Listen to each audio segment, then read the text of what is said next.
नमस्कार साथियों, आज के सेशन में हम लोग IATF 16949 2016 एंड ISO 9001 2015 के जो क्लासेस हैं उनके बारे में बात करेंगे। बट आज डिटेल में हम लोग क्लास 1 और क्लास 2 और क्लास 3 की बात करेंगे। बाकी क्लासेस हम लोग नेक्स्ट वीडियो में बात करेंगे।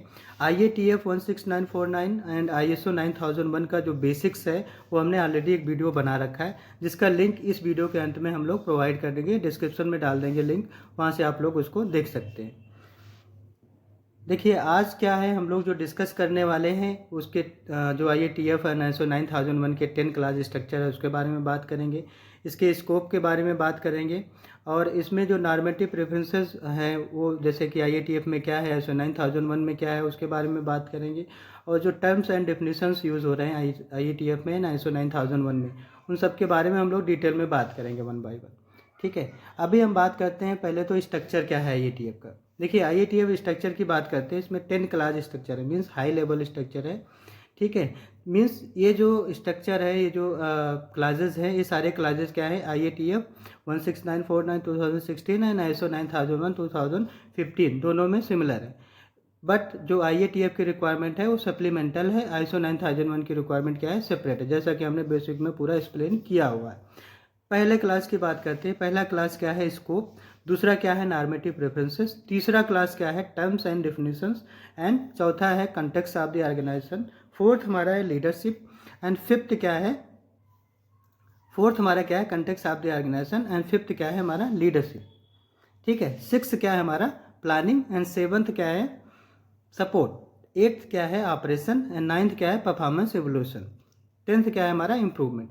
तो एक से लेकर के ये जो 10 क्लासेस हैं, ये क्लासेस क्या हैं, हाई लेवल स्ट्रक्चर को शो करते हैं। Means 10 class structure means NXSL की बात करते हैं। NXSL क्या है, स्ट्रक्चर लार्ज, जो कि रीनेम होके यल हुआ था, यस रिमूव हो गया था, तो NXL की बात कर रहे हैं। NXL बोलता है कि आपका जो भी अभी स्टैंडर्ड पब्लिश होगा और 10 क्लास स्ट्रक्चर होगा। मीन्स उसमें जो टर्म यूज होंगे, common core and text use होंगे, टर्म्स यूज होंगे और 10 क्लास स्ट्रक्चर होगा। ठीक है, NXL क्या है, हाउ टू राइट स्टैंडर्ड, जिसके बारे में हम लोग डिटेल में बेसिक में बात कर चुके हैं।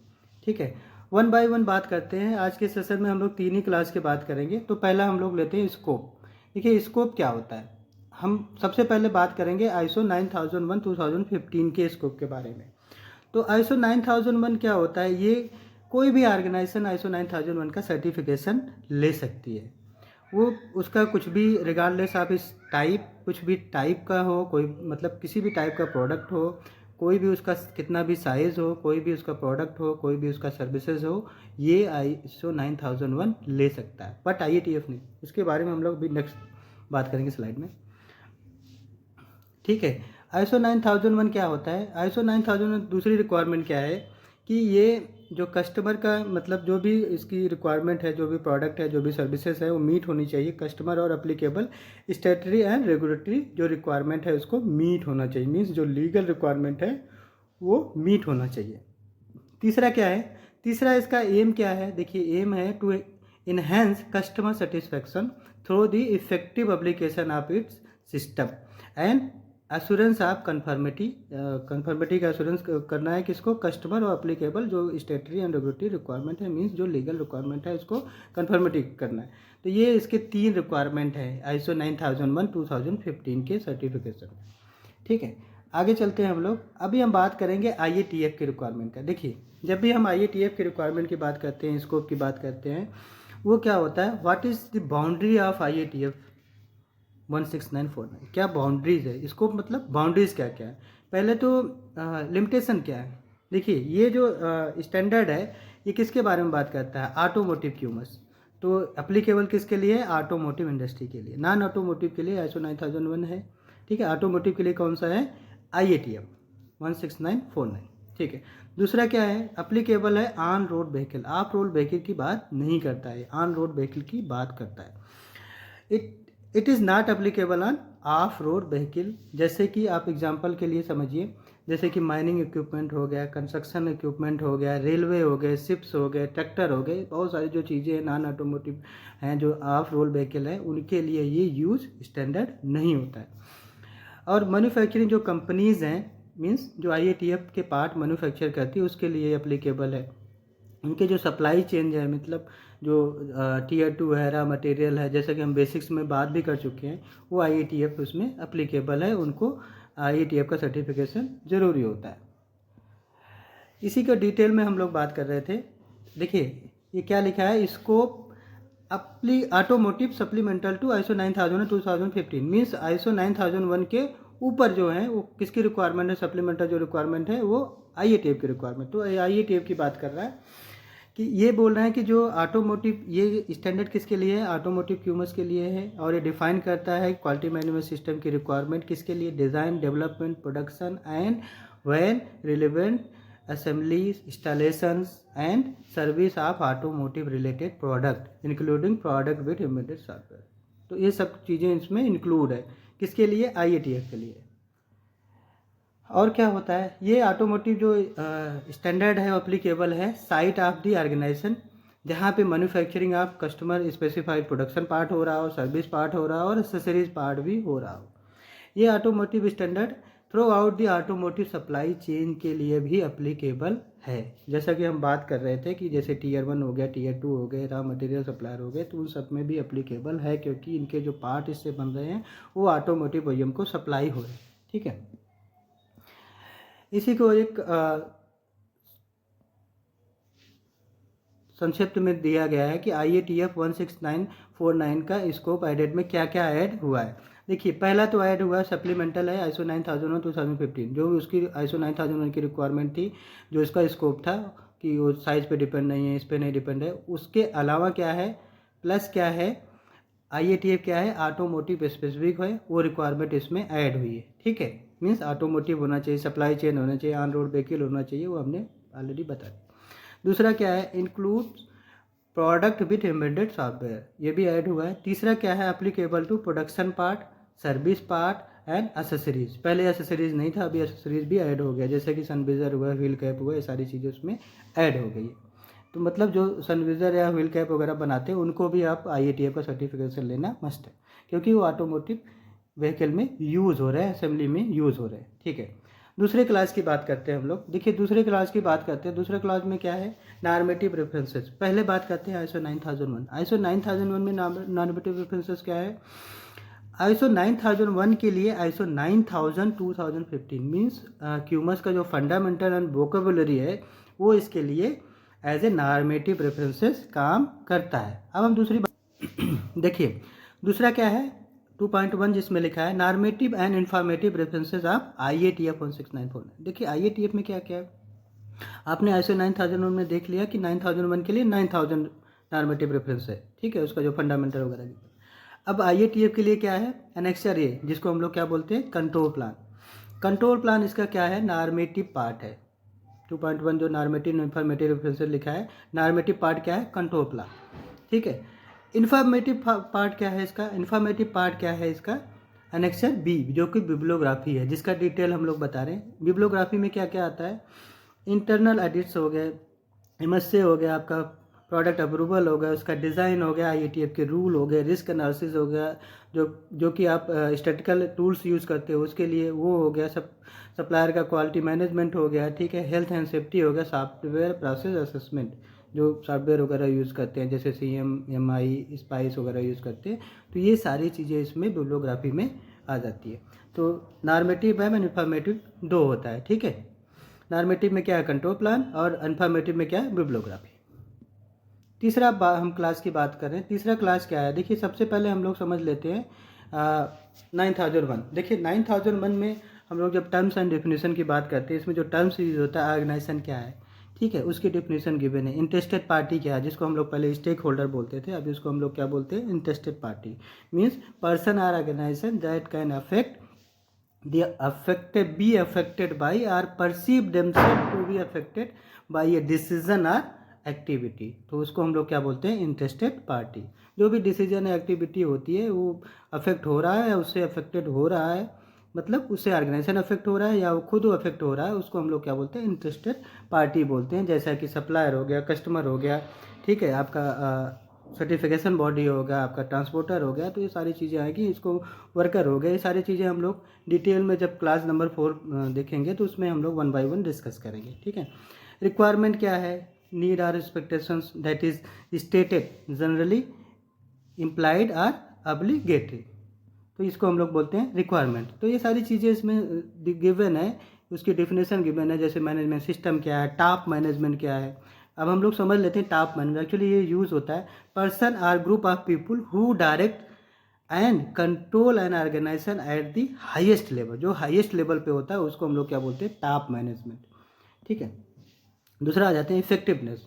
इफेक्टिवनेस क्या है, पॉलिसी क्या है, इफेक्टिवनेस, एफिशिएंसी, ये सारी चीज़ें हम लोग डिटेल में पढ़ने वाले हैं। रिस्क क्या होता है, कंपिटेंट क्या होता है, डॉक्यूमेंटेड इन्फॉर्मेशन क्या है, डॉक्यूमेंटेड इन्फॉर्मेशन कितने टाइप्स के होते हैं, जैसे मेंटेन, रिटेन, ये सब हम लोग डिटेल में जब क्लासेस में जाएंगे वहाँ पे हम लोग समझेंगे। प्रोसेस क्या होता है, set of inter related or interacting activities convert input into output is known as process. ये हम लोग प्रोसेस अप्रोच में ऑलरेडी बेसिक्स जो IETF का उसमें समझ चुके हैं।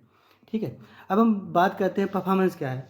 परफॉर्मेंस क्या होता है, देखिए अभी ISO 9001 में परफॉर्मेंस क्या होता है, मेजरेबल जो रिजल्ट्स होता है उसको हम लोग क्या बोलते हैं, परफॉर्मेंस।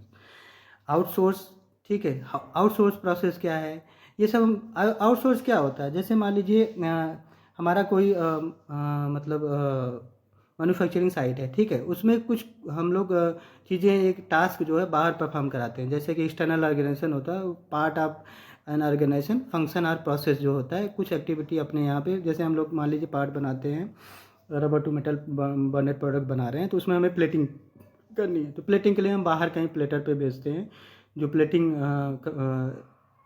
बोल लीजिए सप्लायर है उसको भेजते हैं, तो हमारा क्या होता है, वो प्रोसेस आउटसोर्स कहलाता है। तो ऐसे बहुत सारी एक्टिविटीज़ हम लोग आउटसोर्सिंग करते हैं, कुछ जॉब वर्क करते हैं, वो सब देते हैं, उसको हम लोग आउटसोर्स बोलते हैं। ठीक है,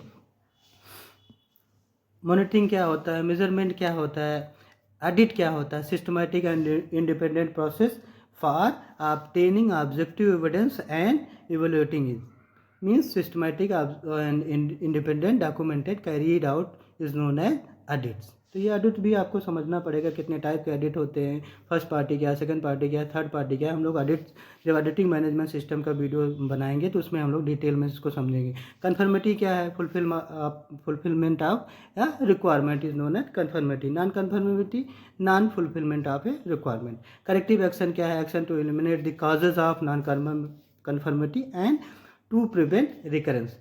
जो मीन्स जो नॉन कन्फर्मिटी हो गई है उसको क्या करें, एलिमिनेट करते, और प्रिवेंट करें रिकरेंस, दोबारा से अकर ना हो, उसको क्या बोलेंगे, करेक्टिव एक्शन। लेकिन जब प्रिवेंटिव की बात करेंगे तो वो ऐसा प्रिवेंट करे, मतलब प्रिवेंट उसका अकरेंस ही कर दे, वो हो ही ना, तो उसको हम लोग क्या बोलेंगे, प्रिवेंटिव एक्शन। ठीक है, तो ये एक्शन कौन सा है, करेक्टिव एक्शन। प्रॉब्लम हो गई लेकिन दोबारा ना हो। ठीक है, कंटिन्यूअल इंप्रूवमेंट, कंटिन्यूअस इंप्रूवमेंट, इसके बारे में हम लोग डिटेल में बेसिक में बात कर चुके हैं। कंटिन्यूअल इंप्रूवमेंट क्या होती है, कंटिन्यूअल को हम लोग बोलते हैं recurring activity to enhance performance. तो जो जिग जैग होता है, मतलब हमने कुछ इंप्रूवमेंट किया टाइम के साथ, उसको सस्टेन करेंगे, फिर इंप्रूवमेंट करेंगे, फिर इसको सस्टेन करेंगे, फिर इंप्रूवमेंट करेंगे, तो इसको कंटिन्यूअल इंप्रूवमेंट हम लोग बोलते हैं, रिकरिंग एक्टिविटी। ठीक है, अब हम बात करते हैं terms and definition of automotive का। देखिए ऑटोमोटिव जैसे एसेसरीज पार्ट क्या होता है, अभी हमने बात किया था, एसेसरीज पार्ट भी आ गया आपका स्कोप में ऐड हुआ है। एसेसरीज क्या है, customer specified additional component that are either mechanically or electronically connected to the vehicle or powertrain before or after delivery to the final customer, जो उसके साथ ऐड करते हैं हम लोग, जैसे कि कस्टम फ्लोर मैट, ठीक है, ट्रक बेड लाइनर, ठीक है, व्हील कवर्स, जो ऐड वैड करते हैं इसमें, सन रूफ हो गया, ठीक है, स्पॉयलर्स हो गए, सुपर चार्जर्स हो गए, ये सारी चीज़ किस में आते हैं, एक्सेसरीज पार्ट में आते हैं। अब हम बात करते हैं APQP। APQP का डिटेल हमने वीडियो बना रखा है, उसके बारे में बता रखे हैं। APQP क्या होती है, means advance product quality planning क्या होता है, उसके बारे में ऑलरेडी हमने वीडियो बना रखा है, उसमें डिटेल में एक्सप्लेन कर चुके हैं। After market part, after market क्या होता है, रिप्लेसमेंट पार्ट है, नॉट प्रोक्योर्ड और रिलीज बाई एन OEM, जो OEM के द्वारा नहीं प्रोक्योर किया गया, नहीं रिलीज किया गया, उसको हम लोग क्या बोलते हैं, आफ्टर मार्केट पार्ट। ठीक है, वो सर्विस एप्लीकेशन में यूज़ हो रहा है, उसको हम लोग क्या बोलते हैं, after market part. Challenge part या मास्टर पार्ट क्या होता है, देखिए मास्टर पार्ट होते हैं जो कि स्पेसिफिकेशन उसका पता होता है, गो नो गो टाइप के होते हैं, पास या फेल जजमेंट के लिए यूज़ होते हैं। ठीक है, सर्विस पार्ट क्या होता है, सर्विस पार्ट है replacement part manufacture to OEM जो OEM स्पेसिफिकेशन बना है उसको हम लोग सर्विस पार्ट बोलते हैं। ठीक है, कंट्रोल प्लान क्या है, इसके बाद में हम लोग डिटेल में बात कर चुके हैं, फिर भी हम आपको यहाँ पे थोड़ा सा डिटेल जो थियरी गिवन है उसको बता देते हैं। डॉक्यूमेंटेड डिस्कशन है आप system and process required to for controlling the manufacturing of the product. जो कहते नहीं एक सिस्टमेटिक स्टेप बाय स्टेप जो है रिटन डिस्क्रिप्शन होता है प्रोसेस का, उसको हम लोग कंट्रोल प्लान बोलते हैं। उसमें प्रोडक्ट की क्या रिक्वायरमेंट है, प्रोसेस की क्या रिक्वायरमेंट है, क्रिटिकल पैरामीटर्स क्या है, वो सब गिवन रहता है। ठीक है, उसका सैम्पलिंग मेथड क्या है, उसको रिएक्शन प्लान क्या है, ठीक है, वो सारी चीज़ें उसमें कौन सा इंस्ट्रूमेंट यूज़ कर रहे हैं, क्या फ्रिक्वेंसी है, सारी चीज़ें कंट्रोल प्लान में गिवन रहती है। अब बात करते हैं कस्टमर रिक्वायरमेंट। देखिए कस्टमर रिक्वायरमेंट क्या है, all the requirement specified by the customer. जैसे कि कुछ टेक्निकल है, कमर्शियल है, प्रोडक्ट है, मैन्युफैक्चरिंग प्रोसेस रिलेटेड रिक्वायरमेंट है, जनरल है, कुछ कस्टमर स्पेसिफिक कुछ रिक्वायरमेंट है, वो सारी चीज़ें कस्टमर रिक्वायरमेंट में आ जाती है। अब हम बात करते हैं कस्टमर स्पेसिफिक रिक्वायरमेंट। देखिए जो भी कस्टमर स्पेसिफिक रिक्वायरमेंट होता है, जो उनके सप्लायर क्वालिटी मैनुअल्स होते हैं, कस्टमर के मैनुअल्स होते हैं, उसमें गिवन रहता है। और इसका थियरी क्या है, interpretations of or supplemental requirement linkage to a specific class of this automotive QMS standard, quality management system standard, उसको हम लोग कस्टमर स्पेसिफिक रिक्वायरमेंट बोलते हैं, कुछ सप्लीमेंटल जो रिक्वायरमेंट है। ठीक है, एरर प्रूफिंग क्या होता है, देखिए एरर प्रूफिंग हम लोग क्या बोलते हैं, उसको पोका योका भी बोलते हैं एरर प्रूफिंग को। एरर प्रूफिंग क्या होता है, प्रिवेंट करता है manufacture of non confirming product. जो एनसी प्रोडक्ट हम लोग बोलते हैं, नॉन कन्फर्मिंग प्रोडक्ट बोलते हैं, या खराब पार्ट को बनने से, मैन्युफैक्चरिंग करने से रोकता है। नो ट्रबल फाउंड, एनटीएफ क्या होता है, जैसे हम कभी भी मान लीजिए कुछ सर्विस कर रहे हैं तो वहाँ पे हम जो पार्ट निकलता है उस पार्ट को चेक करते हैं, अगर उसमें कोई डिफेक्ट नहीं मिलता है, वो अच्छा होता है, मतलब गुड पार्ट होता है, तो हम उसको क्या बोलते हैं, नो ट्रबल फाउंड, कोई भी प्रॉब्लम नहीं मिली हमें। ठीक है, एनटीएफ। आउटसोर्स प्रोसेस क्या है, आउटसोर्सिंग की बात कर दिया हमने। पोर्शन ऑफ ऑर्गेनाइजेशन फंक्शन और process that is perform by an external organisation. जैसा कि हमने प्लेटिंग की बात किया था कि हम लोग पार्ट बनाते हैं, उसमें हम लोग मेटल पे प्लेटिंग करनी होती है, तो हम पार्ट पूरा मैन्युफैक्चर कर लेते हैं, प्लेटिंग के लिए आउटसोर्स भेज देते हैं, वो प्लेटिंग करके हमें दे देता है, फिर उसको हम चेक करते हैं और डिस्पैच करते हैं अपने कस्टमर को। पीरियाडिक ओवरहालिंग हम लोग करते हैं। ठीक है, पीरियाडिक करते हैं, क्या होता है, maintenance methodology to prevent a major unplan breakdown where based on fault or interruption history. A piece of equipment or subsystem of the equipment is proactively taken out of service and disassembled, repaired, part replaced, reassembled and then returned to the service. ठीक है, तो इसको हम लोग periodic overhaul बोलते हैं। Productive maintenance भी हम लोग करते हैं, अप्रोच है, सेट ऑफ टेक्निक है, एवोल्यूट करता है क्या, the condition of in service equipment by performing periodic or continuous monitoring of equipment condition in order to predict where maintenance should be perform or not. ठीक है, उसके बाद हम बात करते हैं प्रिवेंटिव मेंटेनेंस। देखिए प्रिवेंटिव क्या होता है, प्लान्ड एक्टिविटी है, रेगुलर इंटरवल पे हम लोग करते हैं, जैसे टाइम बेस्ड पीरियाडिक इंस्पेक्शन करते हैं, ओवरहालिंग करते हैं, उसको हम लोग क्या बोलते हैं, प्रिवेंटिव मेंटेनेंस करते हैं। इसका एक चेक शीट होता है, उसके हिसाब से सारी चीज़ें हम लोग चेक करते हैं वन बाई वन। जैसे वीकली क्या हमें पॉइंट चेक करना, डेली क्या चेक करना, मंथली क्या चेक करना, क्वार्टरली करना और ईयरली क्या चेक पॉइंट होता है। तो उसके जो मैनुअल होते हैं, मशीन मैनुअल होता है, उसके हिसाब से हम लोग उसकी फ्रिक्वेंसी अपने चेक शीट में डालते हैं, उसके हिसाब से चेक करते हैं। तो अगर ज़्यादा फ्रिक्वेंसी मैनुअल से रखेंगे तो हमारे लिए बेटर रहता है, उससे कम तो रखना ही नहीं। जो मशीन मैन्युफैक्चरर होते हैं वो फ्रिक्वेंसी डिसाइड करते हैं, वो जो फ्रिक्वेंसी होती है अपने चेक शीट में हमें कम से कम एटलीस्ट वो तो फॉलो करना चाहिए, उससे ज़्यादा करते हैं तो वो और बेटर है। टोटल प्रोडक्टिव मेंटेनेंस या क्या होता है, देखिए टोटल प्रिवेंटिव मेंटेनेंस क्या होता है, system of maintaining and improving the integrity of production and quality system through machines, equipment, processes and employees that added value to the customer, value to the organisation. तो इसको हम लोग क्या बोलते हैं, टोटल प्रोडक्टिव मेंटेनेंस, TPM। ठीक है, TPM क्या होता है, एक सिस्टम है, ठीक है, मेंटेन करता है, इम्प्रूव करता है क्या, प्रोडक्शन और क्वालिटी सिस्टम को throughout the machine, equipment, process और employees that add value to the organisation. ठीक है, तो मीन्स वैल्यू जो एडिशन होता है उसको हम लोग क्या बोलते हैं, TPM। रिमोट लोकेशन, देखिए रिमोट लोकेशन क्या है, location that support manufacturing site and at which non production processes occur. देखिए रिमोट लोकेशन क्या होता है, जहाँ पे प्रोडक्शन नहीं हो रहा है, ठीक है, और हमें वो सपोर्ट करते हैं, सपोर्ट फंक्शन जैसे मान लीजिए कि आपका कोई मैन्युफैक्चरिंग साइट है और आपके जैसे आईटी का कोई कॉमन सपोर्ट सिस्टम आपने कहीं बना रखा है और सारे यूनिट को सप्लाई करते हैं वहाँ से, और वहाँ से मॉनिटरिंग करते हैं, वहाँ से कंट्रोलिंग करते हैं, तो हमारा एक सपोर्ट फंक्शन हो गया आईटी सिस्टम।